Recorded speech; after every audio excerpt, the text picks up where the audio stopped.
Días de 8 a 10 de la mañana por Radio Isla 1320 y toda su cadena noticiosa. También nos pueden ver y escuchar en vivo por radioisla.tv y estamos en vivo en Facebook Live, en la página de Facebook de esta emisora, en la página de Facebook de este servidor. Como les había anticipado desde ayer y ya está aquí en el estudio, el economista Martín Guzmán con la directora ejecutiva de Espacios Abiertos con Cecil Blondet.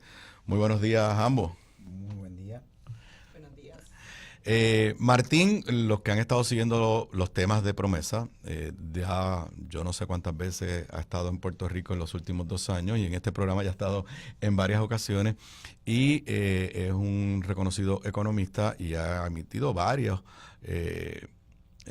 análisis sobre el plan fiscal, las diferentes decisiones que se han ido tomando por el gobierno, por la Junta de Control Fiscal y más recientemente, es la razón para su visita aquí en Puerto Rico, ha hecho un análisis sobre desde el punto de vista económico y lo que significa para Puerto Rico y la economía de Puerto Rico y los servicios esenciales al pueblo de Puerto Rico, el plan, lo que significaría si se aprobara el plan de reestructuración de la deuda de Cofina que hoy se discute ante la jueza Taylor Swain. Déjenme yo hacer aquí primero para que los amigos de escucha entiendan. Hoy la jueza no necesariamente va a decidir, porque se dice como que hoy ella decide. Digo, podría ocurrir, ha habido ocasiones que desde el estrado, ella al terminar un día de vista dice, esto es lo que voy a resolver, lo ha hecho. Pero puede ser que simplemente ella reciba toda la información y se emita una determinación más adelante. Así que nadie, no esperen que a las 5 de la tarde el titular sea rechazó o aprobó el plan. Podría ser.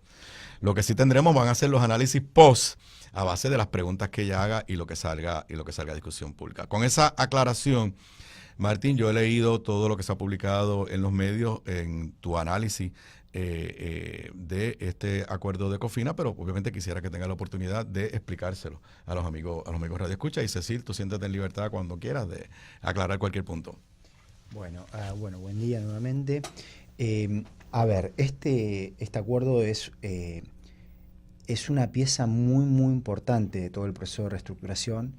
Es clave lograr obtener el alivio que Puerto Rico necesita para poder establecer las condiciones para recuperarse. Lamentablemente no es lo que está ocurriendo con este acuerdo.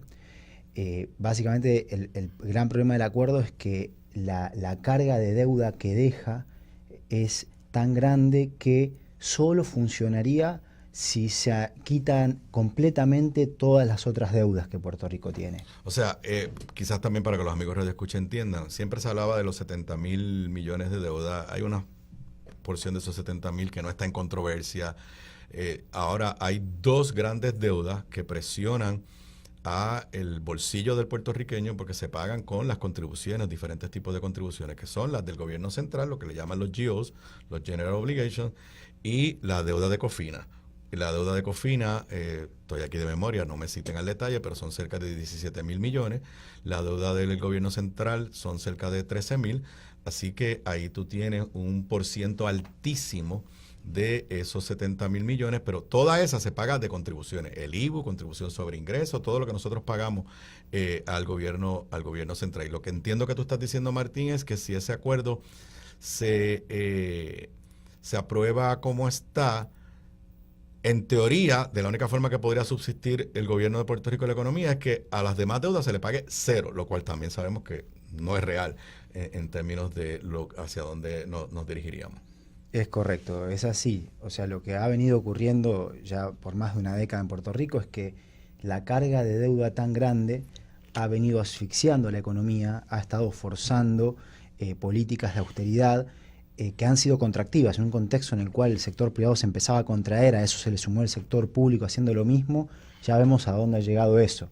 Para poder salir de ese esquema, ahora, bueno, está llegando la ayuda del huracán y empieza a haber una incipiente recuperación. Para poder continuar la recuperación se necesita quitar una cantidad sustancial de deuda, recortarla. Y en esto hay consenso.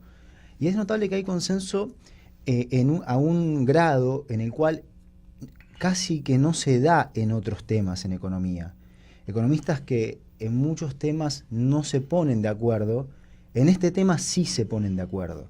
Y el consenso es que Puerto Rico necesita una quita de la deuda pública total, que está entre el 80 y el 90% de lo que debe. Con este acuerdo, la carga de deuda que permanece es tal que ya habría que, como digo, quitar todo el resto, si no, volvería Puerto Rico a estar en problemas, volvería a enfrentar dificultades para el repago de la deuda. ¿Este acuerdo tiene una quita de la deuda de Cofina, sí o no? Ese es un tema muy importante. La realidad es diferente de lo que se está diciendo aquí en el debate público. La quita efectiva es mucho menor de lo que se publicita, ¿sí? Hay un número de detalles, pero que son los que realmente importan. En los detalles es donde está la acción real. The devil is in the details. Es correcto. Y esto no, lo que se está haciendo no es agarrar un bono que ya estaba, los Cofinas viejos, simplemente cambiar el valor de ese bono, cuánto se debe, cuánto es el cupón. Aquí tiene un bono igual, simplemente que le van a pagar menos y se acabó. No es eso lo que se está haciendo. Se está haciendo algo distinto que eso y como digo, lo que es distinto importa. ¿Qué está ocurriendo? Los bonos Cofina viejos, había dos tipos de bonos. Los que eran, nosotros en nuestra jerga de economistas hablamos de senior y junior. Eso quiere decir en qué lugar en la fila están los distintos bonistas para cobrar. Yo tratando de que los amigos radioescucha entiendan y sabiendo que probablemente lo que estoy diciendo no es correcto, le describo que los juniors son como una segunda hipoteca. Que cuando usted tiene una segunda hipoteca, pues, y usted es el banco que dio la segunda hipoteca, usted sabe que usted cobra cuando el de la primera hipoteca cobre todo, pues de lo que sobra, de ahí es que usted empieza a cobrar. Eso es correcto. O sea, el que tiene el junior estaba segundo en la fila para cobrar. Por lo tanto, tenía menos seguridad de cobrar, ¿sí? Bueno, lo primero que se hace es cambiar la estructura de seniority, de si son senior o junior. Los Cofina que eran junior pasan a ser senior, pasan a estar también primeros en la fila para cobrar, antes que los pensionistas y los demás. Entonces, eso tiene un valor. Si uno no estaba primero en la fila y pasa a estar primero en la fila, eso vale, y los mercados lo valoran, ¿sí? Eso además hace que si después hay problemas de vuelta para pagar la deuda, reestructurar esos bonos sea más difícil. Segundo, lo que también se está haciendo es cambiar la estructura de pagos. Y estos Cofina, hay una parte, lo que nosotros llamamos un tranche de los bonos Cofina, que son bien peculiares, no son como cualquier bono.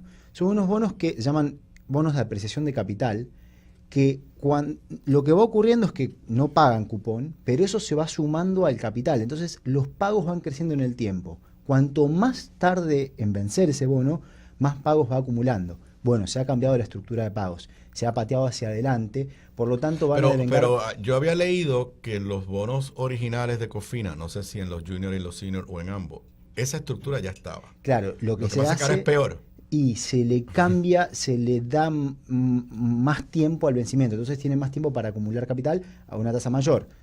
De modo que los pagos por intereses tienen que tener eso en cuenta. Entonces tenemos estos dos elementos. Son los que eran junior pasan a ser senior. Eso vale. Segundo, cambia la estructura de pagos. Eso quiere decir que está bien que un dólar hoy no es lo mismo que un dólar dentro de 10 años. Pero si le doy más seguridad en el pago, bueno, habría que descontar el dólar dentro de 10 años a una tasa menor. Por lo tanto, el ahorro es mucho menor que lo que se está diciendo en el debate público. Y además hay un tercer tema que me parece que es muy importante explicarlo. Es ahorro con respecto a qué.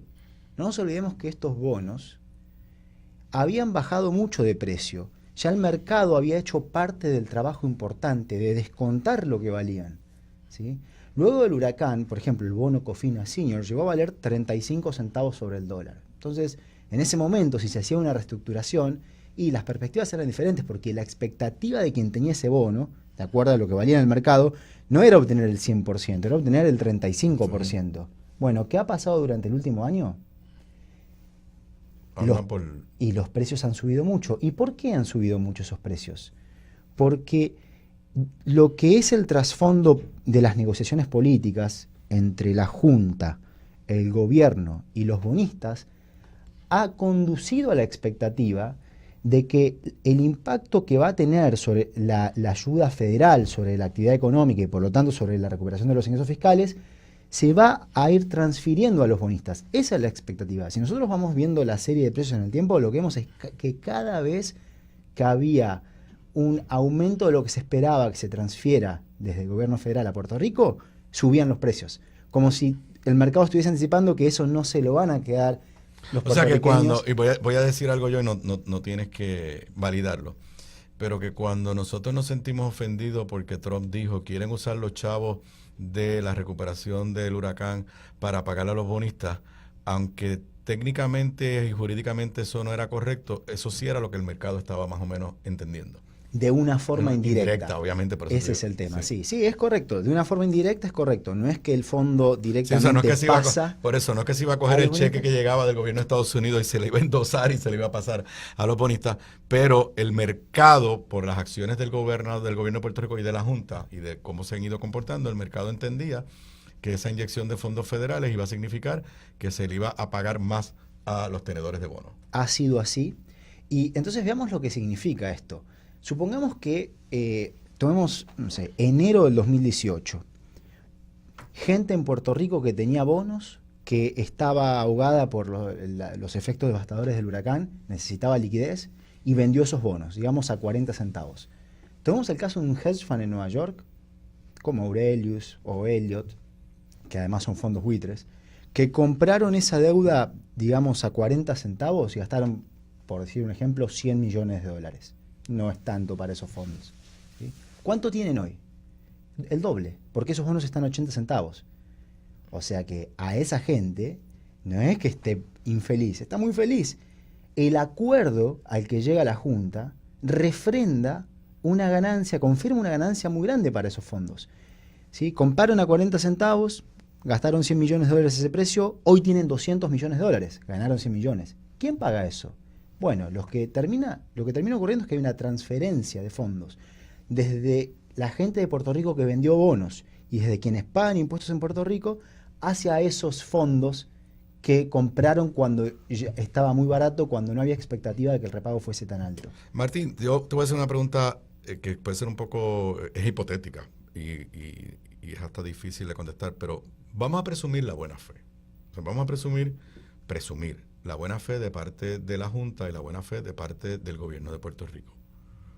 ¿Por qué ellos llegaron a este acuerdo? O sea, ¿qué positivo puede ver el gobernador, más que nada, que es el electo, en este acuerdo para que lo esté defendiendo hasta hace unos minutos atrás? Bien.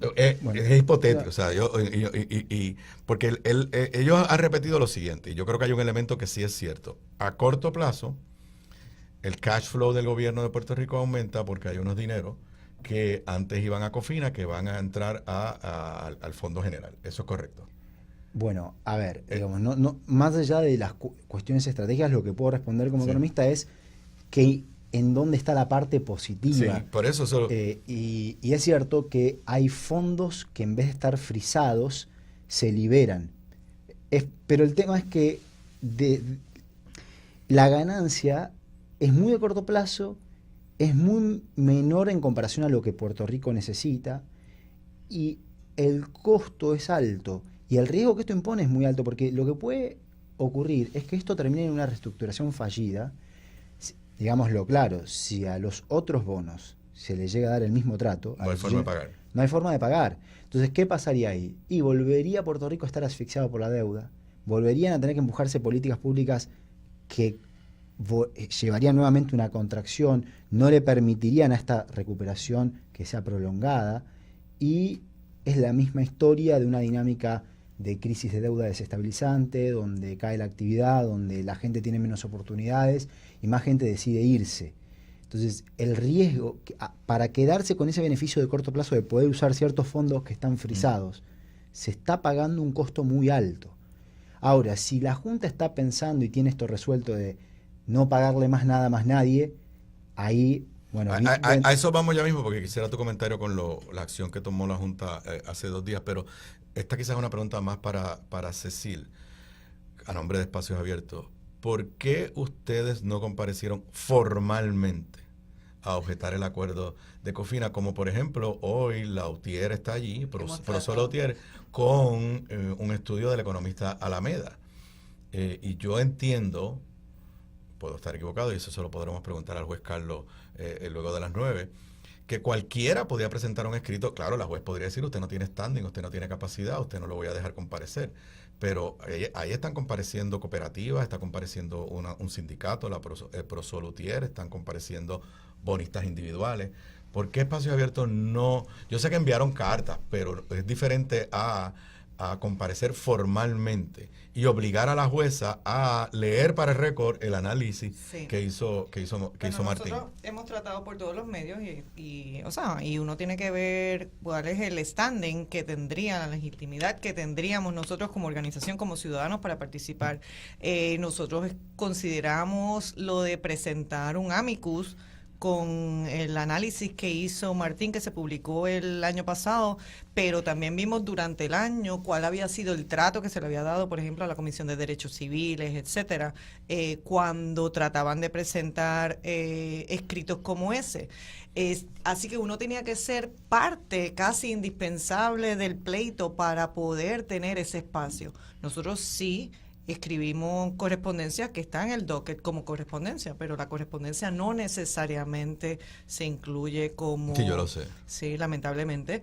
Participamos del sorteo de la lotería que hicieron. Nosotros solicitamos un turno, uno de los 24 turnos. Ok, eso sí lo hicieron. Sí, y de hecho, y estuvimos hasta ayer tratando de ver si alguien que tuviera un turno tenía la consideración de ofrecerlo, no a Espacios Abiertos, sino a un experto de la categoría de Martín Guzmán. Y no lo logramos. Okay. Eso es lo que no tenía claro. Y por eso esta semana y constantemente nosotros hemos estado en los medios tratando de explicar la importancia que tiene que se dé una consideración a los factores económicos que están dentro, porque vemos que en el juicio lo que se está ventilando son posiciones de o el gobierno y la Junta o de los bonistas. No obstante, en la moción que hizo Prosol y que van a presentar como experto a Alameda, uno de los exhibits que ellos están citando como que van a utilizar de base es el análisis de sostenibilidad de deuda. No, y en el escrito que yo lo leí, en el escrito ellos citan algunos de los trabajos. Así que sabemos que está ahí. El mensaje está llegando. Y bueno, o por lo menos está accesible. Sí, pero para nosotros hubiera sido extraordinario que Martín pudiese contestar directamente a la juez algunas de esas interrogantes, como las que has tenido tú o como las que tiene otra. Martín, incluyendo Cofina, pero más allá de Cofina, ya luego de 2 años de Puerto Rico vivir con la Junta y con Promesa, ¿cómo compara este proceso que está viviendo o sufriendo Puerto Rico de una reestructuración de deuda con otros procesos en Estados Unidos o en el mundo entero? ¿Cómo tú lo compararías desde el punto de vista? Aquí el desempleo no sube tanto, pero porque mucha gente elige irse directamente, pero lo que cae es la cantidad de gente que participa de la actividad económica en la isla. Y un tema en común, un tema que es diferente es que hay una... Perdona que te interrumpa, pero ayer en El País pusieron una nota, el titular es: casi una década después del comienzo de la crisis griega, el presidente de la Comisión Europea, Jean-Claude Juncker, entonó este martes el mea culpa ante el Pleno del Parlamento Europeo de Estrasburgo por las medidas impuestas a ese país. Y tienen una cita directa de él: no fuimos solidarios con Grecia, la insultamos. Bueno, y en eso... que yo vi ese titular, lo copié en mi cuenta de Twitter, porque yo me puedo imaginar a alguna gente dentro de 10 o 15 años diciendo exactamente lo mismo en cuanto a Puerto Rico, algunos de los que hoy están tomando las decisiones. Como pasó con Promesa, porque ahora cuánta gente que apoyó que se impusiese Promesa están arrepentidos de... Y entonces aquí lo que tenemos es todo el tiempo de arrepentimiento. Algunos abogados de la Junta que andan por ahí con micrófono ya no se atreven a defenderla. Pero volvamos a la comparación. O sea, cómo este proceso, que no ha terminado, ya tú ves comparables, se parece a Grecia en lo malo, es lo que me estás diciendo. Se parece a Grecia en lo malo. En ambos casos, lo que ha habido es que demora mucho lograr obtener la quita necesaria para salir de una situación asfixiante. En ambos casos, quienes tienen el poder político, que en el caso de Grecia no era el gobierno, son excesivamente optimistas acerca del efecto de las políticas de austeridad. En ambos casos terminaron yendo peor las cosas y en ambos casos hubo una sobreestimación de la capacidad de repago. tanto en Grecia como en Puerto Rico se ha sobreestimado la capacidad de repago. Hay una diferencia, que es que en el caso de Grecia, el gobierno sí empujó una quita de deuda, digamos, la quita necesaria, pero bueno, no tuvo el poder político para implementarlo. Fue la Troika, el conjunto FMI, Banco Central Europeo y la Comisión Europea, quienes estuvieron en el poder. Bueno, en el caso de en Europa, en Grecia, el gobierno llega al poder con ese como el argumento, o sea, de lograr la quita. No la lograron, pero llega al poder a base de ese mensaje. Correcto. Y hay una diferencia que o sea, para los amigos que se escucha entiendan, diferencia de Puerto Rico, que el gobernador llegó al poder diciendo yo soy el que puedo trabajar con la Junta. En Grecia, el actual gobierno, porque todavía se mantiene en poder, llegó al poder diciendo yo soy el que voy a enfrentar a la Troika y voy a hacer que me quiten una parte sustancial de la deuda. Luego, pues, no lo logró, pero su mensaje político fue totalmente diferente. Claro.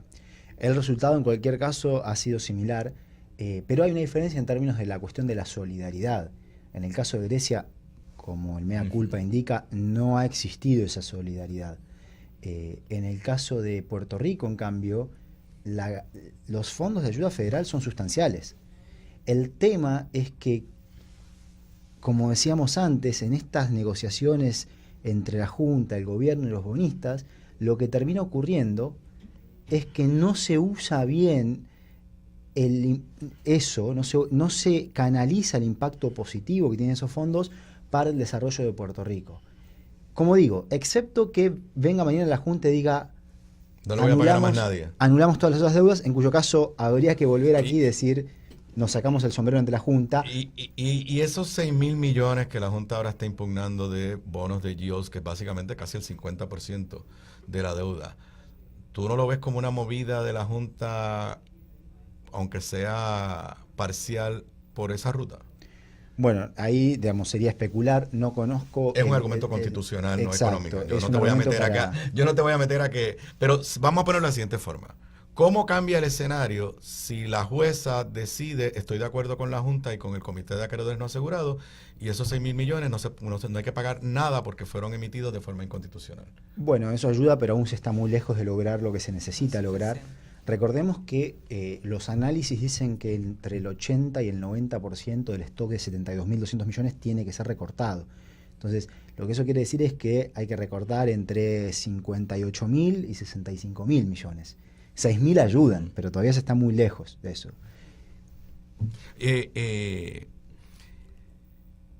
Y vamos ahora al otro escenario. Vamos a imaginarnos que, desde el punto de vista de mi percepción, no creo que se va a lograr, de que la jueza hoy o eventualmente no valide el acuerdo de COFINA. ¿Cuáles serían cuáles son las recomendaciones de ustedes? ¿Cuáles son las alternativas que entonces podría tener Puerto Rico sobre la mesa? Bueno, hay que volver a hacerlo, pero hacerlo bien y no aislado del resto de las deudas. Esto no es que hay un rompecabezas y se va acomodando de una pieza a la vez. Lo que se necesita es enfocar el problema de la reestructuración abarcando todas las deudas. Se necesita obtener esta quita entre el 80 y 90% de todas las deudas al mismo tiempo. Si se va haciendo de a uno, siempre está el riesgo de que después no se pueda resolver el problema con las otras deudas y que no se logre obtener la quita necesaria. Entonces lo que digo es, todas las deudas sobre la mesa juntas y procuren obtener la quita que Puerto Rico necesita para poder empezar a recuperarse. Ojo, esto no alcanza.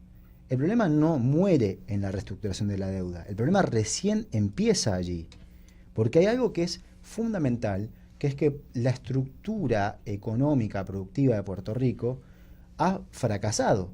Y lo que se necesita es reemplazar un modelo que terminó en una desindustrialización, un daño del tejido productivo, por otro modelo que resulte en un tejido productivo que sí provea los ingresos para que la población pueda tener oportunidades, que sí provee una estructura para que la población tenga incentivos a mantenerse aquí, a estar en Puerto Rico y que pueda encontrar trabajo.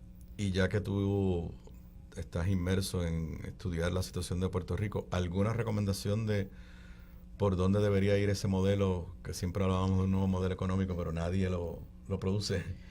Bueno, ese es el gran tema y es algo que nosotros hemos hablado mucho al respecto, yo veo que está faltando en el debate aquí, porque... inclusive, lo he dicho yo antes, o sea, si no hubiese habido el huracán, yo no sé qué estaríamos discutiendo, porque ni la Junta ni el gobierno tenía ninguna propuesta sensata que generara mayor actividad económica. O sea, que en ese sentido, el único plan económico que tiene Puerto Rico es los dineros del huracán, y resulta duro decirlo y casi decir, bueno, pues que dentro de 5 años venga otro huracán para que lleguen otra vez fondos de afuera, y lo que estoy diciendo es de una forma sarcástica, pero no, yo no veo dónde está, pero no la veo ni de parte del gobierno, pero sigo con toda sinceridad, tampoco veo una propuesta de fuera del gobierno, del sector privado, del tercer sector, que sea más allá de yo soy el tercer sector y atiendo esta área, y esta área mía puede mejorar de tal forma.